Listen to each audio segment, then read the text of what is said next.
নরপিশাচ। কবি আবু তালিব হোসাইন মিঠু।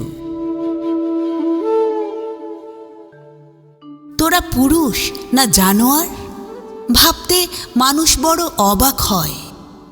যারা মাসুম বাচ্চাদের ধর্ষণ করে গর্ব করিস সর্বময়। নারীরা আজ আতঙ্কিত, শিশুরা পাচ্ছে ভয়।